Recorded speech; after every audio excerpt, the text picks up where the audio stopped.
जय हिंद। कैसे हो आप सभी? बढ़िया हो। पिछले वीडियो में हम लोग तर्क संग्रह पढ़ रहे थे। तर्क संग्रह जो मुख्य रूप से वैशेषिक दर्शन पर आधारित है, इसमें हम लोग सप्त पदार्थ के बारे में पढ़ रहे थे और उसमें दूसरा पदार्थ गुण है जो 24 प्रकार से है, जिसमें से हम लोग 12 गुणों के लक्षण के साथ अध्ययन कर चुके हैं। शेष 12 गुण बाकी है, उसका आज हम लोग अध्ययन करेंगे। उससे पहले जो भी हम लोग पिछले वीडियो में पढ़ चुके हैं उसका सबसे पहले हम लोग रिवीजन करेंगे, क्योंकि हमें पता है कि सर ने पढ़ा दिए हैं, हम उसका सिर्फ रिवीजन करा रहे हैं। इसलिए कम ही पढ़ेंगे लेकिन रिवीजन के साथ पढ़ेंगे। तो चलिए सबसे पहले शुरुआत करते हैं भारतीय दर्शन से। भारतीय दर्शन, इसमें जो दर्शन शब्द है वह दृश्य धातु और ल्युट प्रत्यय से मिलकर के बना हुआ है, जिसका मतलब होता है देखना, यानी मन की गहराइयों से देखना, यानी आत्मचिंतन करना। तो आत्मचिंतन किस विषय पे करना है? जैसे एक मंदिर है, उसमें बहुत सारे लोगों को ईश्वर के दर्शन के लिए जाना है, तो हर व्यक्ति के मार्ग अलग अलग होते हैं, यानी रास्ते अलग अलग होते हैं, लेकिन पहुंचना ईश्वर के पास यानी मंदिर में जाना ही होता है। उसी तरह से ये जो हम लोग का जीवन है, इस जीवन के बंधन से मुक्त होना, यानी जब मनुष्य मरता है तो उसका पुनर्जन्म होता है। इस चक्र से निकलने के लिए बहुत सारे दार्शनिक आएंगे और अपने अपने मत देंगे किस तरह से चलेंगे तो अपने जीवन में इस पुनर्जन्म के चक्र से निकल जाएंगे और मोक्ष को प्राप्त करेंगे। यही दर्शन का मुख्य उद्देश्य है। और मनुष्य के अंदर शांति कैसे आए, यह दर्शन का मुख्य उद्देश्य होता है। जो भारतीय दर्शन है वह वेदों की प्रामाणिकता और अप्रामाणिकता को लेकर के दो भागों में बांटा गया है। एक जो ईश्वर पर विश्वास करते हैं और वेदों की प्रामाणिकता को मानते हैं, उन्हें हम लोग आस्तिक दर्शन कहेंगे, और दूसरा जो ईश्वर पर विश्वास नहीं करेंगे और वेदों की प्रामाणिकता को नहीं मानेंगे, उन्हें हम लोग नास्तिक दर्शन कहेंगे। जो आस्तिक दर्शन है उसमें 6 दर्शन आते हैं, यानी 6 दर्शन आते हैं। पहला है न्याय, दूसरा है वैशेषिक, तीसरा है सांख्य, चौथा है योग, पांचवा है मीमांसा और छठा है वेदांत। साथ ही जो नास्तिक दर्शन है उसमें हम लोग 3 दर्शन के बारे में चर्चा किए थे। पहला है चरवाक, दूसरा है जैन और तीसरा है बौद्ध। और पिछले वीडियो में हम लोगों ने इन सभी के प्रवर्तक के बारे में भी चर्चा किए थे। जो न्याय दर्शन है उसके प्रवर्तक है महर्षि गौतम। जो वैशेषिक दर्शन है उसके जो प्रवर्तक है वह है महर्षि कर्णाद। जो सांख्य दर्शन है उसके जो प्रवर्तक है वह है महर्षि कपिल। योग दर्शन के जो प्रवर्तक है वह है महर्षि पतंजलि। जो मीमांसा दर्शन है उसके जो प्रवर्तक है वह है जैमिनी, और जो वेदांत दर्शन है उसके जो प्रवर्तक है वह है बद्रायन। बद्रायन ने जो वेदांत दर्शन लिखे हैं उसमें जो ब्रह्म सूत्र हैं उनका व्याख्या ये 4 लोग करेंगे और अपने अपने दर्शन देंगे। पहला है अद्वैतवाद, इसको देंगे आदि गुरु शंकराचार्य। दूसरा है विशिष्टाद्वैतवाद, इसको देंगे रामानुजाचार्य। तीसरे है द्वैतावाद, इसको देंगे माधवाचार्य। और चौथा है शुद्धाद्वैतावाद, इसको देंगे वल्लभाचार्य। साथ ही जो नास्तिक दर्शन है उनके प्रवर्तक के बारे में भी हम लोग चर्चा किए थे। पहला है चरवाक, जिसके प्रवर्तक है बृहस्पति। दूसरा है जैन, जिसके प्रवर्तक है महावीर स्वामी। वे 24वें तीर्थंकर थे और पहले थे ऋषभदेव। साथ ही जो बौद्ध दर्शन है उसके जो प्रवर्तक है वह है बुद्ध। साथ ही हम लोग पिछले वीडियो में तर्क संग्रह के बारे में भी चर्चा किए थे। तर्क संग्रह जो पुस्तक है वह अन्नम भट्ट लिखे हैं और यह जो पुस्तक है न्याय और वैशेषिक दर्शन का सार प्रस्तुत करता है और यह मुख्य रूप से वैशेषिक दर्शन पर आधारित है। ऐसा क्यों है इसको हम लोग आगे जानेंगे। न्याय दर्शन है उसमें 16 पदार्थों की चर्चा किया गया है, जिसमें से पहला है प्रमाण, प्रमेय, संशय, प्रयोजन, दृष्टांत, सिद्धांत, अवयव, तर्क, निर्णय, वाद, जल्प, वितंडा, हेत्वाभास, छल, जाति और निग्रह स्थान। आप लोग भी हमारे साथ साथ बोले, क्योंकि इस वीडियो का उद्देश्य पढ़ाना नहीं है बल्कि रिवीजन कराना है। प्रमाण, प्रमेय, संशय, प्रयोजन, दृष्टांत, सिद्धांत, अवयव, तर्क, निर्णय, वाद, जल्प, वितंडा, हेत्वाभास, छल, जाति और निग्रह स्थान। अब आप बोलिए।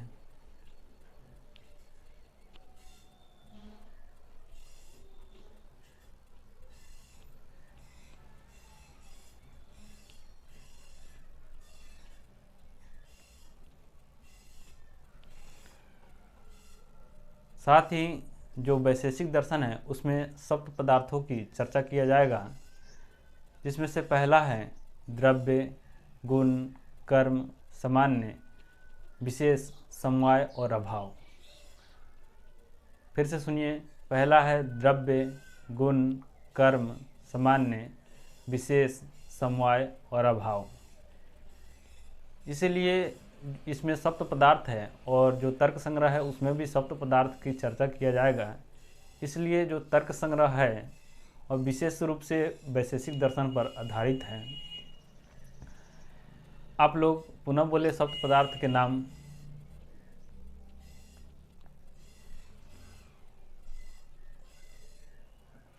साथ ही जो सप्त पदार्थ हैं इसके भी भेद को हम लोग भेद किए थे।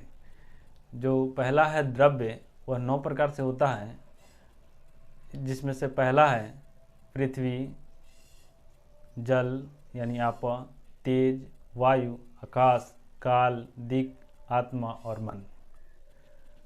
पहला है पृथ्वी, जल, तेज, वायु, आकाश, काल, दिक्, आत्मा, मन। आप लोग बोले।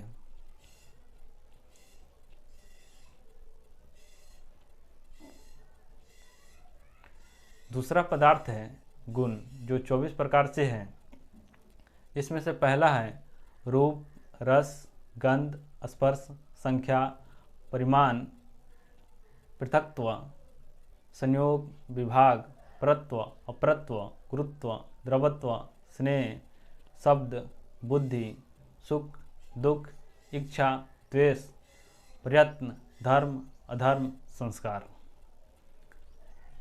फिर से सुने, पहला है रूप, रस, गंध, स्पर्श, संख्या, परिमाण, पृथक्त्व, संयोग, विभाग, परत्व, अपरत्व, गुरुत्व, द्रवत्व, स्नेह,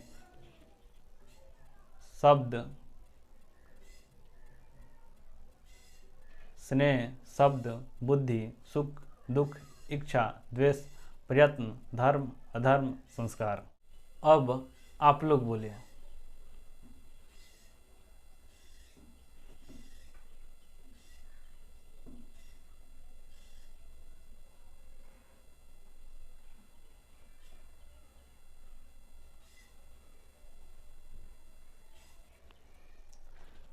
साथ ही जो तीसरा पदार्थ है वह है कर्म।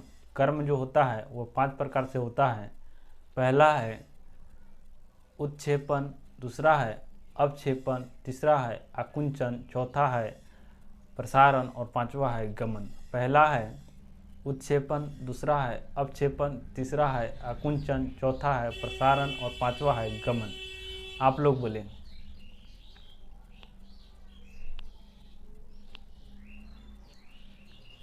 चौथा जो पदार्थ है वह है सामान्य। सामान्य दो प्रकार से होता है, पहला है परसामान्य, दूसरा है अपर सामान्य। पहला होता है परसामान्य, दूसरा होता है अपर सामान्य। पांचवा जो पदार्थ है वह है विशेष, जो अनंत होता है। विशेष क्या होता है? अनंत होता है। और यह पांचवा पदार्थ है। छठा है समवाय। समवाय एक प्रकार से होता है समवाय। और जो सातवां पदार्थ है वह है अभाव। अभाव चार प्रकार से होता है, पहला होता है प्राग भाव, प्रध्वंसा भाव, अत्यंता भाव और अन्योन्या भाव। पहला प्राग भाव, दूसरा प्रध्वंसा भाव, तीसरा अत्यंता भाव, चौथा अन्योन्या भाव। आप लोग बोले।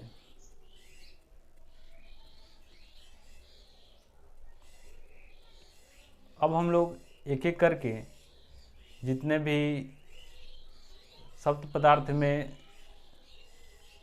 जितने भी भेद किए हैं उसका एक एक करके हम लोग लक्षण के साथ देखेंगे। पहला है पृथ्वी। इसके लक्षण होते हैं गंधवती पृथ्वी। आप लोग बोलिए। जो पृथ्वी है यह दो प्रकार की होती है, पहला नित्य और दूसरा अनित्य। नित्य यानी परमाणु रूप और दूसरा अनित्य यानी कार्य रूप। जो कार्य रूप है वह तीन प्रकार से है, पहला शरीर, दूसरा इंद्रिय और तीसरा विषय। जो शरीर है उसमें हम लोग का शरीर आता है, जो इंद्रिय है उसमें आता है नासिका, और जो विषय है उसमें आता है मृत्तिका, घट, पत्थर आदि। दूसरा है वह है आप यानी जल। इसके लक्षण होते हैं शीत, स्पर्श, वत्य, आप। शीत, स्पर्श, वत्य, आप। आप लोग बोलिए। और यह जो आप यानी जल है यह दो प्रकार से होती है, पहला नित्य, दूसरा अनित्य। नित्य यानी परमाणु रूप और दूसरा अनित्य यानी कार्य रूप। जो कार्य रूप है यह भी तीन प्रकार से होता है, पहला शरीर, दूसरा इंद्रिय और तीसरा विषय। शरीर में आ गया वरुण लोक, और जो इंद्रिय है इसमें आता है जिह्वा, और जो विषय है इसमें आता है समुद्र। जो तीसरा है वह है तेज, उष्ण, स्पर्श व तेजा। उष्ण, स्पर्श व तेजा, यह इसके लक्षण होते हैं। आप लोग बोलिए। जो तेज है यह भी दो प्रकार से है, पहला नित्य, दूसरा अनित्य। नित्य यानी परमाणु रूप, दूसरा अनित्य यानी कार्य रूप। जो अनित्य है यानी कार्य रूप है वह भी तीन प्रकार से है, पहला शरीर, दूसरा इंद्रिय और तीसरा विषय। शरीर में आ गया आदित्य लोक। जो इंद्रिय है इसमें आता है चक्षु, और जो विषय है इसमें आता है, इसमें चार आता है, पहला भौम, दूसरा दिव्य, तीसरा औद्रम और तीसरा चौथा आक्रजम। पहला भौम यानी जो पृथ्वी से उत्पन्न आग, दूसरा है दिव्य जो जल से उत्पन्न आग यानी बिजली जो होता है बिजली, और तीसरा है औद्रम यानी पेट की अग्नि यानी जो भूख लगता है। चौथा है आक्रजम यानी जब हम लोग का भोजन पच जाता है और उसके बाद हम लोग का शरीर गर्म रहता है, उसको हम लोग आक्रजम कहते हैं। उसके बाद है वायु। इसके लक्षण होते हैं रूप रहित स्पर्शवान वायु। रूप रहित स्पर्शवान वायु। रूप रहित स्पर्शवान वायु। आप लोग बोलिए। जो वायु है यह भी दो प्रकार से होती है, पहला नित्य और दूसरा अनित्य। नित्य यानी परमाणु रूप, दूसरा अनित्य यानी कार्य रूप। जो कार्य रूप है यह भी तीन प्रकार से होता है, पहला शरीर, दूसरा इंद्रिय और तीसरा है विषय। शरीर में आ गया वायु लोक, जो इंद्रिय है इसमें आता है त्वक यानी त्वचा, और जो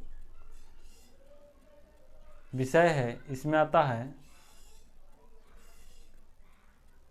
शरीरांत संचारी वायु, और वृक्षादि कंपन हेतु वायु, जो वृक्षों को हिलाती डुलाती है वह वायु, और जो शरीर के अंदर बहती है वह वायु।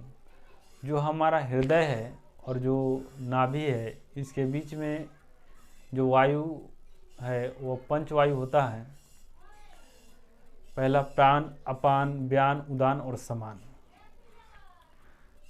इसको हम लोग पिछले वीडियो में पढ़ चुके हैं। पांचवा है आकाश। आकाश है, इसके लक्षण होते हैं शब्द गुणकम आकाशम, शब्द गुणकम आकाशम, शब्द गुणकम आकाशम। आप लोग बोलिए। जो आकाश है वह नित्य होता है और यह व्यापक होता है और यह खाली जगह होता है। जैसे आप लोग रात को देखिएगा तो जो काले काले दिखाई देते हैं वह होते हैं आकाश। उसके बाद है काल। अतीतादि व्यवहार हेतु काला, अतीतादि व्यवहार हेतु काला, यह इसके लक्षण होते हैं। अतीतादि व्यवहार हेतु काला। आप लोग बोलिए। जो काल होता है यह नित्य होता है और यह सर्वव्यापक होता है। जो काल है यह तीन प्रकार से होता है, पहला वर्तमान, दूसरा भूत और तीसरा भविष्यत। वर्तमान, भूत और भविष्यत। उसके बाद है दिक् यानी दिशा। इसके लक्षण होते हैं प्राच्यादि व्यवहार हेतु दिका, प्राच्यादि व्यवहार हेतु दिका। आप लोग बोलिए। जो दिक् है यह अनंत होता है और यह सर्वव्यापक होता है। उसके बाद है आत्मा। ज्ञानाधिकरणम आत्मा, ज्ञानाधिकरणम आत्मा, ज्ञानाधिकरणम आत्मा, यह इसके लक्षण होते हैं। आप लोग बोलिए। जो आत्मा है यह भी नित्य होता है और यह दो प्रकार से होता है, पहला जीवात्मा, दूसरा परमात्मा। जीवात्मा जो भिन्न भिन्न होता है और यह मतलब सभी के शरीर में पाया जाता है और यह व्यापक होता है। दूसरा है परमात्मा जो सर्वत्र होता है और एक होता है। उसके बाद है मन। इसके लक्षण होते हैं सुखादि उपलब्धि साधनम इंद्रियम मन, सुखादि उपलब्धि साधनम इंद्रियम मन। आप लोग बोलिए।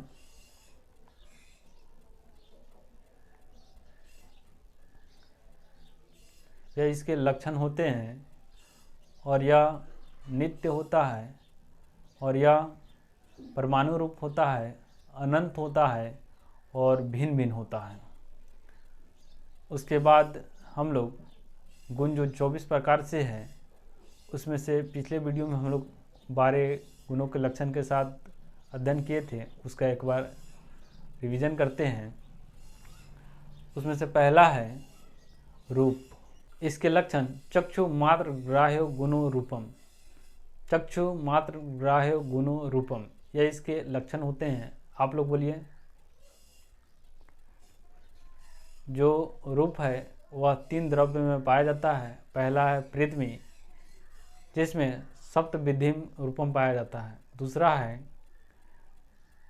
जल इसमें अभास्वर शुक्लम पाया जाता है। और तीसरा है तेज, इसमें भास्वर शुक्लम यानी प्रकाशमान।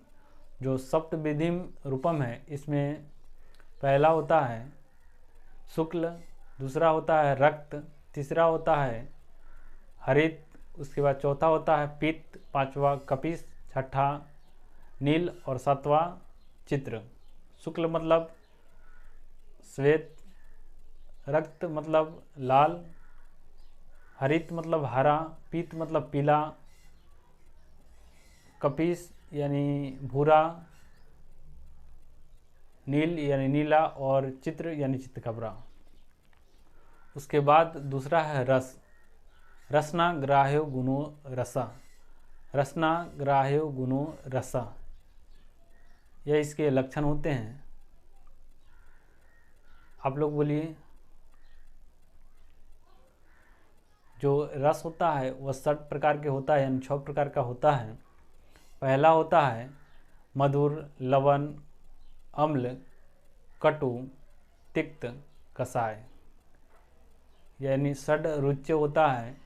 और षड रुच्य पृथ्वी में केवल पाया जाता है, और जो जल है उसमें मधुरम पाया जाता है।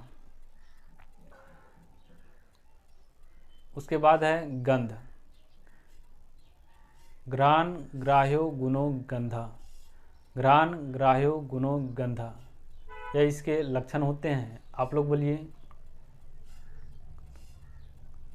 जो गंध होता है यह 2 प्रकार से होता है, पहला सुरभि और दूसरा है असुरभि, और यह 9 द्रव्य में केवल पृथ्वी में पाया जाता है। उसके बाद है स्पर्श, त्वाग इंद्रिय मात्र ग्राह्यो गुणः स्पर्श, त्वाग इंद्रिय मात्र ग्राह्यो गुणः स्पर्श, यह इसके लक्षण होते हैं। आप लोग बोलिए। जो स्पर्श है वह 3 प्रकार से, पहला शीत, दूसरा उष्ण और तीसरा अनुष्णाशीत। शीत जो जल में पाया जाता है, दूसरा उष्ण जो तेज में पाया जाता है, और अनुष्णाशीत यानी मीडियम जो पृथ्वी और वायु में पाया जाता है। उसके बाद है संख्या, एकत्वादि व्यवहार हेतु संख्या, एकत्वादि व्यवहार हेतु संख्या, यह इसके लक्षण होते हैं। और यह 2 प्रकार से है, पहला है नित्य, दूसरा है अनित्य। पिछले वीडियो में हम लोग एकत्व नित्य और एकत्व अनित्य के बारे में भी पढ़े थे। एकत्व अनित्य में घट आता है, और एकत्व नित्य में पृथ्वी, जल, तेज, वायु, परमाणु तथा आकाश आदि आते हैं। उसके बाद है परिमाण, मान व्यवहार असाधारणम कारणम परिमाणम, मान व्यवहार असाधारणम कारणम परिमाणम, यह इसके लक्षण होते हैं। आप लोग बोलिए।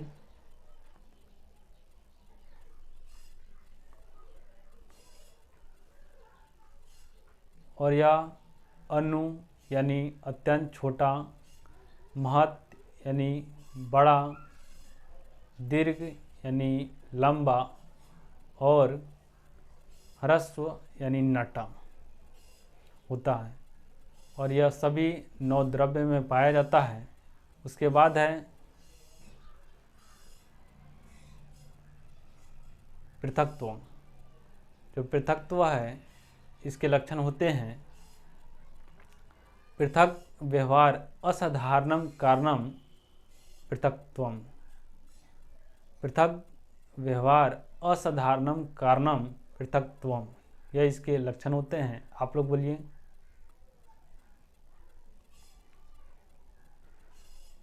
और यह सभी 9 द्रव्य में पाया जाता है। उसके बाद है संयोग, संयुक्त व्यवहार हेतु संयोग सर्वद्रव्य वृत्ति, संयुक्त व्यवहार हेतु संयोग सर्वद्रव्य वृत्ति, यह इसके लक्षण होते हैं। आप लोग बोलिए।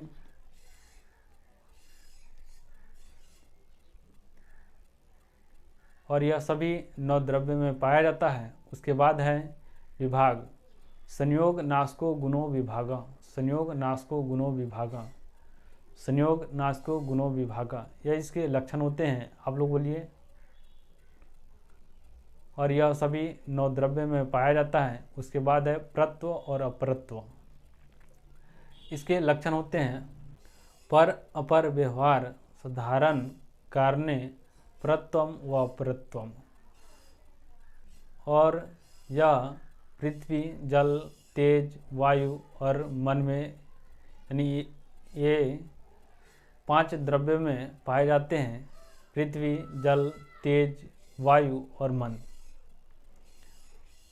और जो परत्व और अपरत्व है यह दिक्कृत और कालकृत होते हैं। कालकृत 2 प्रकार, मतलब 2 है, ज्येष्ठ और कनिष्ठ। जो ज्येष्ठ है वह परत्व है और कनिष्ठ है वह अपरत्व है। दिक्कृत होता है दूरस्थ और समीपम। जो दूरस्थ है वह परत्व है और जो समीपम है वह अपरत्व है।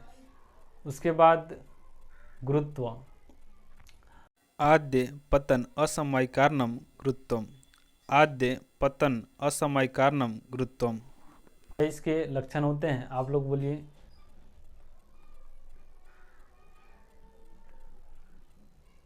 और यह पृथ्वी और जल में पाया जाता है। गुरुत्व का क्या मतलब है, यानी भारीपन। तो चलिए आज के अध्याय हम लोग प्रारंभ करते हैं, यानी शेष जो 12 गुण और उसके लक्षण शेष बाकी है उसके बारे में हम लोग चर्चा करते हैं। आज हम लोगों को पढ़ना है तर्क संग्रह,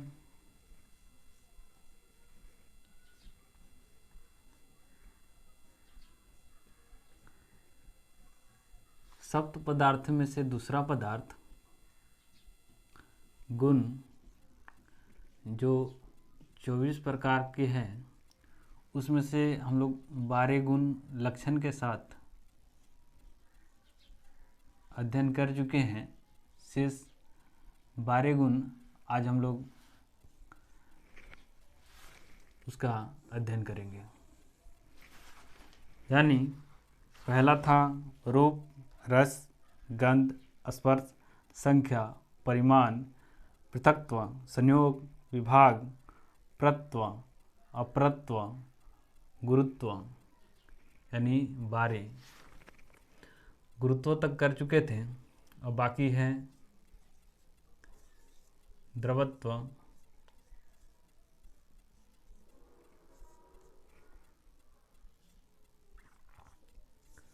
स्नेह,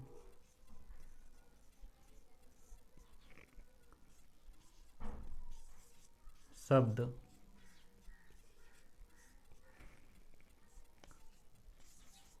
बुद्धि,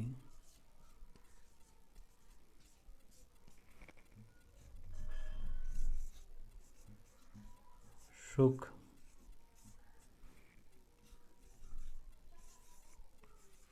दुख,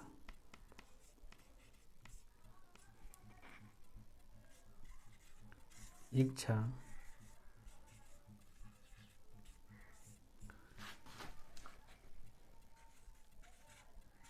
द्वेष,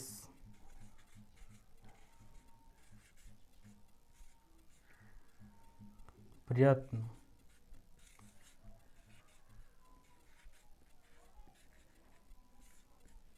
धर्म,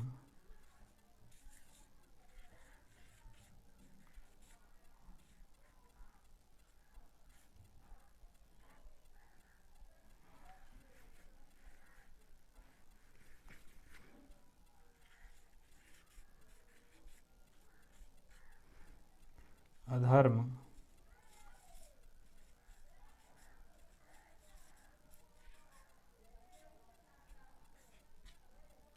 और 24वां है संस्कार।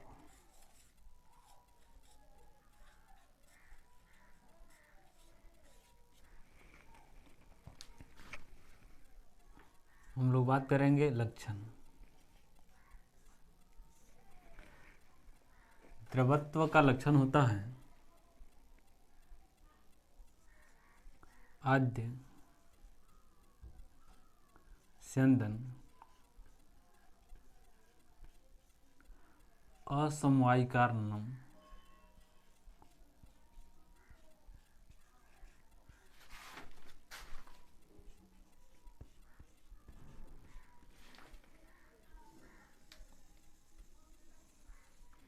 द्रवत्व।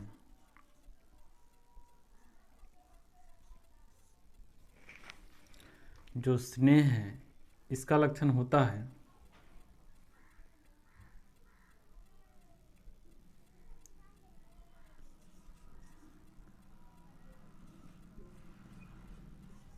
चूर्णादि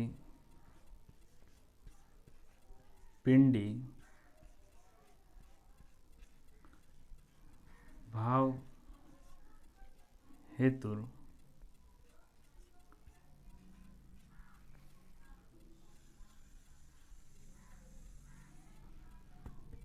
गुना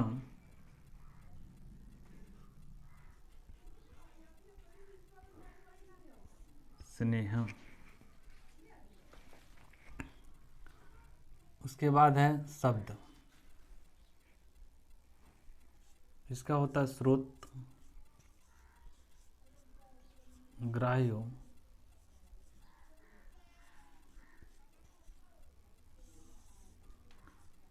गुना, शब्द। बुद्धि है इसका होता है सर्व व्यवहार हेतु गुणों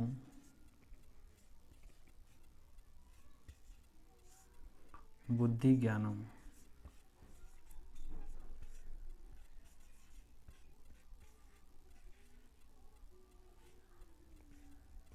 ज्ञानम। उसके बाद है सुख। सर्वेषाम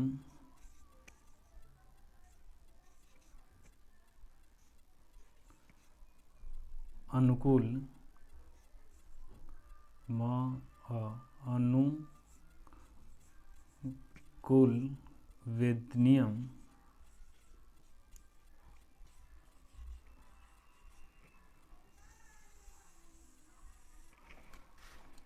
सुखम।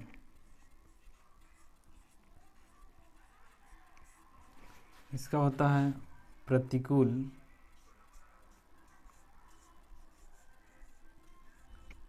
वेदनीयम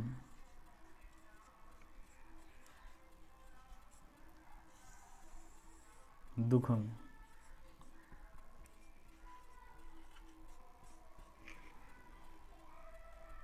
इच्छा काम,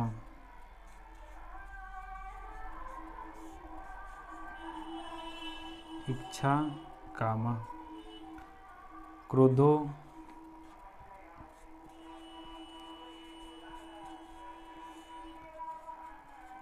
द्वेष,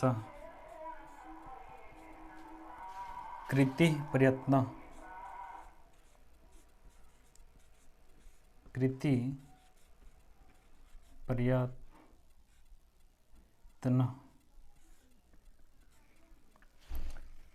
विहित कर्मजन्यों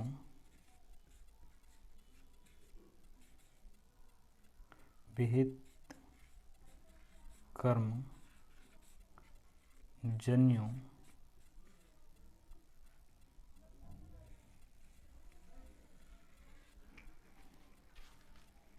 धर्म निषिद्ध कर्मजन्यों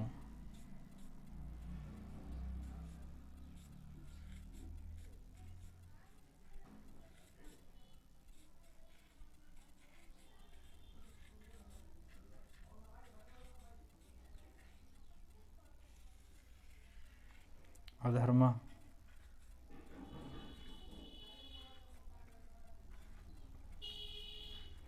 संस्कार वेग भावना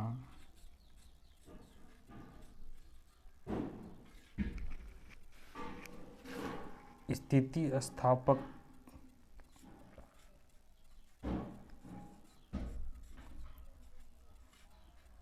स्थिति स्थापका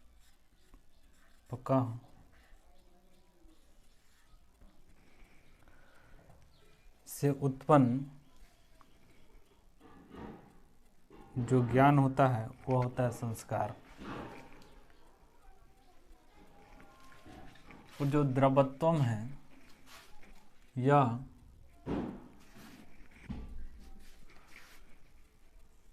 पृथ्वी, जल, तेज में पाया जाता है। और द्रवत्वम दो प्रकार से होता है।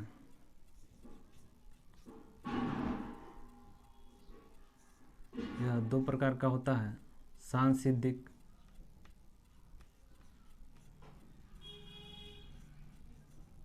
और नैमित्तिक।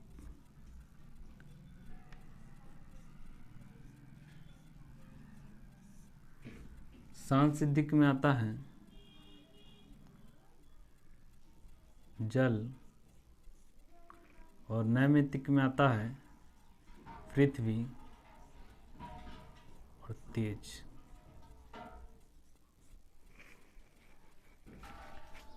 जो स्नेह है वह स्नेह जल में होता है। स्नेह का मतलब होता है चिकनाहट। यहाँ स्नेह का मतलब है चिकनाहट।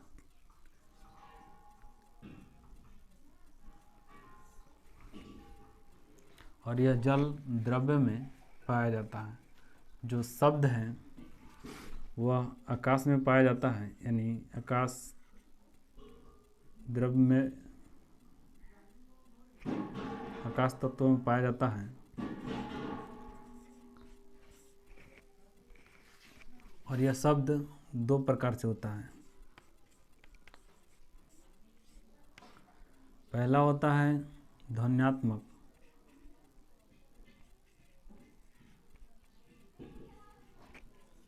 दूसरा होता है वर्णात्मक। ध्वन्यात्मक का क्या मतलब है? जो जैसे हो गया नगाड़ा,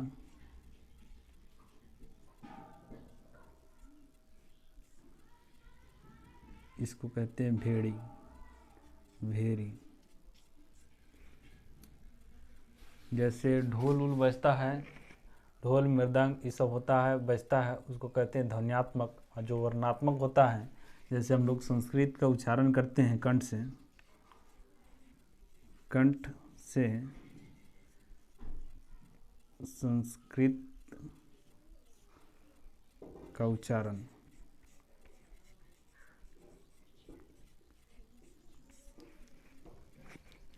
जो बुद्धि है वह दो प्रकार से होता है। पहला होता है स्मृति, दूसरा होता है अनुभव।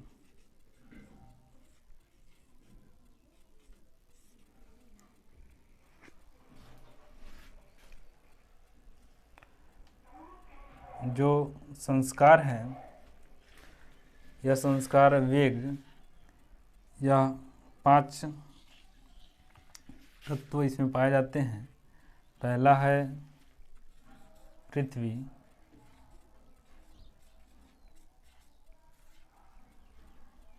जल, तेज, वायु और मन। इससे जो ज्ञान उत्पन्न होते हैं वह वेग होते हैं। और जो भावनात्मक होते हैं, इसमें जो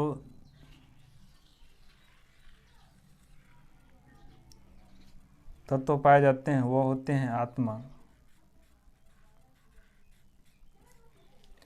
जो स्थिति परक क्या होता है, स्थिति स्थापक क्या होता है?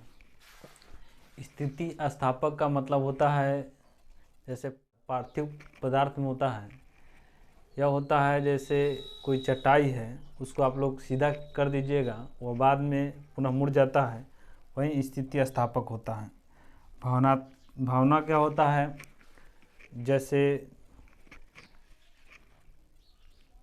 हम लोग कोई भी कर्म करते हैं, ऐसा माना जाता है कि जो पूर्व जन्म में हम लोग कोई भी कार्य किए हैं, वह जो कृत्य है वह इस जन्म में भी थोड़ा अंश उसमें देखने को मिलता है, वही होता है भावना। जो वेग क्या होता है, जैसे पृथ्वी, जल, तेज, वायु और मन, इससे हम लोगों के अंदर किसी चीज़ को जानने के लिए इच्छा उत्पन्न होता है, यही होता है वेग। जो अनुभव है, यह दो प्रकार का होता है। इसको हम लोग अगले स्लाइड में देखते हैं। बुद्धि, जिसे हम लोग ज्ञान भी कहते हैं, यह दो प्रकार का होता है। पहला स्मृति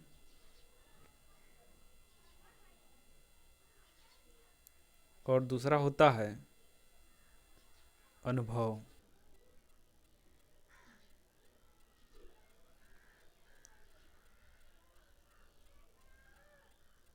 स्मृति का मतलब होता है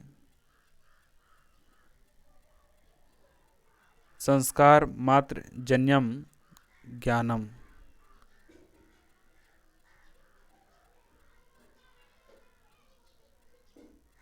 और वहीं पे अनुभव है वह तद भिन्नम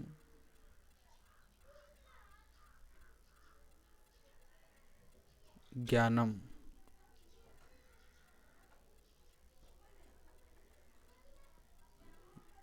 यानी जो संस्कार से युक्त है वह होते हैं स्मृति, और जिसमें संस्कार से युक्त नहीं है वह है अनुभव। यह जो अनुभव है यह दो प्रकार से होते हैं। पहला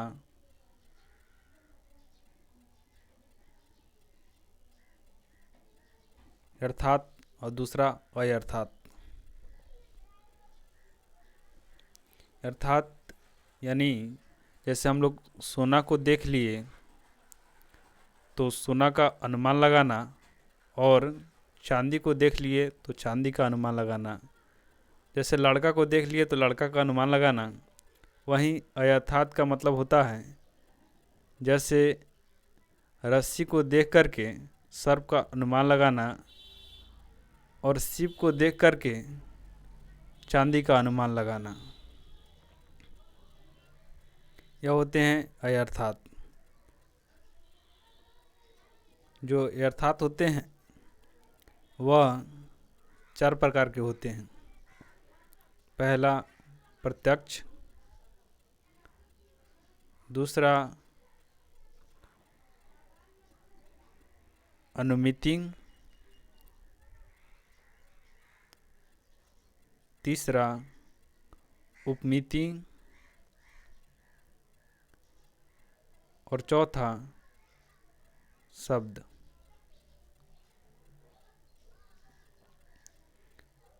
और ये करण के आधार पर चार प्रकार के होते हैं। अब हम लोग समझेंगे करण, कारण और कार्य को। यह वीडियो बड़ा हो जाएगा, इसलिए हम लोग इसको पहले लिख लेते हैं। हाँ जी, तब हम कहाँ थे? हम लोग पढ़ रहे थे यथार्थ और अयथार्थ। इसमें से जो यथार्थ है ये चार प्रकार से है: प्रत्यक्ष, अनुमिति, उपमिति और शब्द। जो करण है, कारण और कार्य, ये क्या क्या है इसके बारे में लिखा हुआ है। करण असाधारणम कारणम करणम। कारण कार्य नियत पूर्ववृत्ति कारणम। कार्य कार्य प्राग भाव प्रतियोगी, यह होता है कार्य। इसका क्या मतलब है? जैसे डेली लाइफ में देखिए, जैसे मान लीजिए कि हम एक कुम्हार हैं, ठीक है, और हम एक घड़ा बनाने जा रहे हैं। तो उससे पहले हम क्या करेंगे कि दूर से जहाँ मिट्टी मिलता है, चिकनी मिट्टी, वहाँ पे संपर्क करेंगे और वहाँ से ट्रक में या फिर जैसे भी हो किसी वाहन पर मिट्टी को लदवा करके कहेंगे यहाँ ला दीजिए। तो वह वहाँ से लदा करके लाएंगे, तो वह क्या हो गया? कार्य हो गया। जो जिस चीज़ से आएगा वो सब हो गया कारण। और कारण क्या है? तो उसके बाद उस मिट्टी को उतारेंगे और जो हमारा चाक होगा उस पर हम घड़ा बनाएंगे, और उसके बाद उसमें मुट्ठल होगा पीटने के लिए अंदर से, तब उसका साइज अच्छा से बनता है। उसमें जो भी चीज़ लगेगा, तो वहाँ जो चीज़ लगेगा उतरने के बाद घड़ा बनने तक, वह होता है कारण। ये जो करण है वह शब्द का होता है शब्द, उपमिति का होता है उपमान, अनुमिति का होता है अनुमान, और प्रत्यक्ष का होता है प्रत्यक्ष। तो अब हम लोग समझते हैं जो करण है यह 3 प्रकार से होता है: समवायी, असमवायी और निमित्त। ये समवायी क्या है और असमवायी और निमित्त क्या है? जैसे मान लीजिए कि हम एक कपड़ा का फैक्ट्री खोले हुए हैं, तो उसमें सबसे पहले हमको क्या लगेगा कि मशीन बैठाना पड़ेगा। तो यही तुरी और वेमाई दोनों मान लीजिए मशीन हो गया। उसके बाद जब मशीन बैठा लेंगे तो कपड़ा का फैक्ट्री जैसे थोड़ी खुल जाएगा, कच्चा माल मंगाना पड़ेगा। कच्चा माल में क्या होगा? तंतु। जो तंतु होगा वह असमवायी होगा, और जो वस्त्र बनेगा वह होगा समवायी। जैसे तंतु पट का समवायी है, पट अपने रूप का समवायी है। तंतु का संयोग पट का असमवायी है, तंतु का रूप पट के रूप का असमवायी है। अब हम लोग समझते हैं जो प्रत्यक्ष है, इंद्रियार्थ सन्निकर्ष जन्य ज्ञानम, यह होता है प्रत्यक्ष। मतलब इंद्रियों से जिस चीज़ को हम देखते हैं उसको हम लोग प्रत्यक्ष करते हैं। प्रत्यक्ष 2 प्रकार से होता है: निर्विकल्प और सविकल्प। निर्विकल्प क्या होता है? जैसे मान लीजिए कि हम पहाड़ पर चढ़े हुए हैं और कोई नीचे है, उसको हम लोग देख रहे हैं, व्यक्ति है, तो वह हमको दिखाई दे रहा है कि वह खम्मा है। नज़दीक गए तो पता चला कि वह व्यक्ति है। तो निर्विकल्प मतलब होता है कि किसी भी वस्तु को देखना या फिर व्यक्ति को देखना, और उससे देख करके हम उसका सही अनुमान नहीं लगा पाते हैं, उसको हम लोग निर्विकल्प कहते हैं। और जैसे ही समीप जाते हैं तो उसका हमें प्रत्यक्ष ज्ञान होता है, वो होता है सविकल्प। जैसे इसमें मतलब किताब में उदाहरण दिया है कि हम किसी चीज़ को देख रहे हैं, वो हमको लकड़ी या फिर हाथी दिखाई दे रहा है, उसके समीप जाते हैं तो वह हमको प्रतीत होता है कि वह कोई ब्राह्मण है, और समीप जाते हैं तो वह हमको दिखाई देता है श्याम है। तो वह सब विकल्प की ओर हम बढ़ते जा रहे हैं। सब विकल्प 6 प्रकार के होता है। पहला होता है संयोग, दूसरा होता है संयुक्त समवाय, संयुक्त संवेद समवाय, समवाय संवेद समवाय, और विशेषण विशेष भाव। संयोग क्या होता है? जैसे मान लीजिए कि हम कुम्हार है, तो जो घड़ा है उसको हम अपनी आंखों से देख रहे हैं, तो वह क्या हुआ?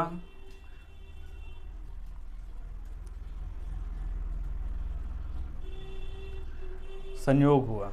संयुक्त समवाय क्या हुआ? जब हम घड़ा को देख लेंगे तो उसके जो साइज है वह रंग है, वह हम अनुमान लगा लेंगे, उसको कहते हैं संयुक्त समवाय। तीसरा है संयुक्त संवेद समवाय। जब हम उसका अनुमान लगा लेंगे तो उसको अलग अलग कर देंगे। जैसे डेली लाइफ में देखिए कि मान लीजिए हम किसी जगह गए जहाँ मेला लगा हुआ है और वहाँ पे देख रहे हैं कि बहुत सारे लड़का या लड़की या मतलब मेल या पुरुष वहाँ पे है। दूसरे में हम लोग करेंगे, उसको देख लिए मेला को, दूसरे में हम लोग मेल पुरुष देख लिए, तीसरे में जो है उसको हम लोग छाड़ देंगे कि जो महिला है वह अलग, जो पुरुष है वह अलग। वह हो गया संयुक्त संवेद समवाय। मतलब पहले घड़ा को देखेंगे, उसके बाद आकार आकृति को जानेंगे और तीसरा में उसको अलग करेंगे। उसके बाद है समवाय। इसमें जैसे कोई भी हम लोग स्रोत यानी कान से सुन लिए उसको शब्द के रूप में ढालते हैं, वह है समवाय। उसके बाद संवेद समवाय क्या है? जो शब्द हम लोग मतलब कहीं पढ़ लेते हैं और उसको कंठस्थ कर लेते हैं, वह होता है संवेद समवाय। विशेषण विशेष से भाव क्या है? विशेषण विशेष से भाव है जैसे घड़ा है वह कला है, वह कला क्या है? विशेषण है, और जो घड़ा है वह विशेष्य है। उसके बाद अनुमान। अनुमान क्या होता है? जैसे कोई भी चीज़ कहीं नहीं है और हम उसको अनुमान लगा लेते हैं कि हाँ वह चीज़ वहाँ होना चाहिए, उसी को अनुमान कहते हैं। जैसे अत्र, यत्र, धुआं, तत्र अग्नि। यह एक वाक्य है, यत्र धुआं तत्र अग्नि। जहाँ धुआं है वहाँ अग्नि है। जैसे हम लोग रसोई घर में जाते हैं, देखते हैं कि वहाँ पे खाना बन रहा है, तो वहाँ पे आग जब जलता है तो वहाँ से धुआं निकलता है। अब तो गैस आ गया है, बुझावे नहीं करता है। पहले चूल्ही होता था तो वहाँ पे जैसे ही जलता था तो वहाँ से धुआं निकलता था। और हम किसी पर्वत पर जाएं और देखेंगे कि पर्वत पर धुआं निकल रहा है, तो हम लोग अनुमान लगा सकते हैं कि पर्वत पर आग है। यही होता है अनुमान। अनुमान दो तरह के होता है, पहला होता है स्वार्थ, दूसरा होता है परार्थ। स्वार्थ मतलब स्वयं जो हम देख लिए उसको अपने रूप में ढाल देते हैं। जैसे हमने आग को देखा और अग्नि का मतलब धुआं देखा और अग्नि का अनुमान कर लिया। और परार्थ क्या होता है? जब हम उसको पंच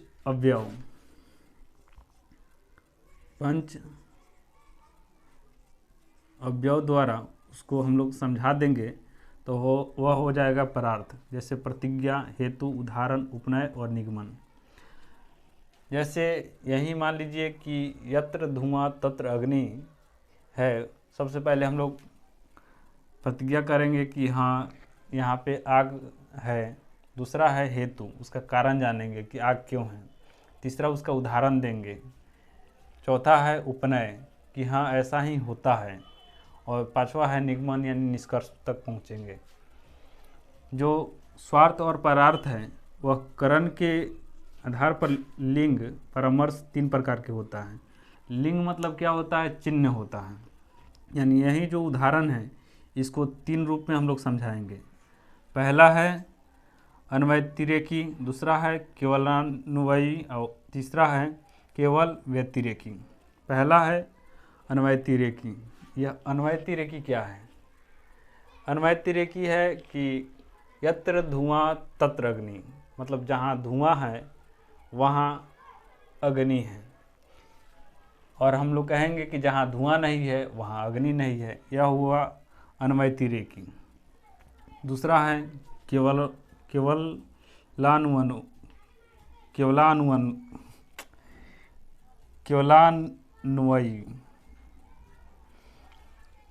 केवलान्वयी।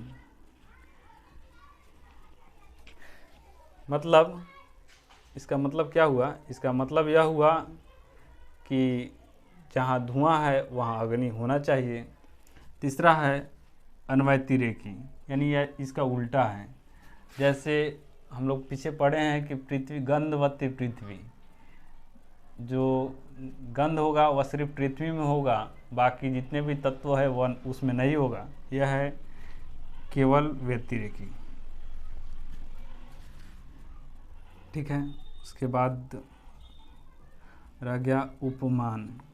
उपमिति से बनता है उपमान। उपमान मतलब क्या होता है? उपमा देना, यानी जैसे कोई भी व्यक्ति है वह गवाए को नहीं देखा है, अगर उस व्यक्ति को हम समझा दे कि गाय की तरह ही होता है गवाए, अगर वह व्यक्ति जंगल में जाता है और गाय के समान किसी भी जीव को देखता है तो वह उसको गवाए कह देता है, क्योंकि वह पहले ही जान चुका है कि जो गाय की तरह दिखता है वह होता है गवाए, और वह उसको गवाए कहने लगता है। यह होता है उपमान। शब्द क्या होता है? जो वर्णों के सार्थक मेल को शब्द कहते हैं, और शब्द जब सार्थक रूप से मिलते हैं तो वाक्य बनते हैं। वाक्य में 3 चीज़ें जरूरी होता है: आकांक्षा, योग्यता और सन्निधि। यह हम लोग पीछे पढ़ चुके हैं। साथ ही जो शब्द है वह 2 प्रकार के मतलब वाक्य 2 प्रकार के होते हैं, वैदिक और लौकिक। जो वैदिक होते हैं वह ईश्वरीय होते हैं, और लौकिक होते हैं जो मानवकृत होते हैं। मानवकृत वाक्य उसमें होते हैं। साथ ही एक और 3 बिंदु है: पक्ष है, सपक्ष है और विपक्ष है। पक्ष क्या होता है? पक्ष जैसे हमने देखा, यत्र धुआं तत्र अग्नि, जहाँ धुआं है वहाँ अग्नि है। यह हो गया पक्ष। इस पक्ष को हम लोग देख लिए तो इसका हम लोग यूज करेंगे। जैसे हिमालय पर जाएंगे, वहाँ देखेंगे अगर धुआं निकलेगा तो हम लोग मान लेंगे कि वहाँ पे अग्नि है। यह हुआ उसका सपक्ष। विपक्ष क्या हुआ? जैसे अगर हम किसी समुद्र के पास जाते हैं तो वहाँ हम नहीं कह सकते हैं कि वहाँ अग्नि है। यह हुआ विपक्ष। आज जो तर्क संग्रह है उसका जो दूसरा पदार्थ गुण है वह आज संपूर्ण होता है। मिलते हैं अगले वीडियो में, तब तक के लिए जय हिंद।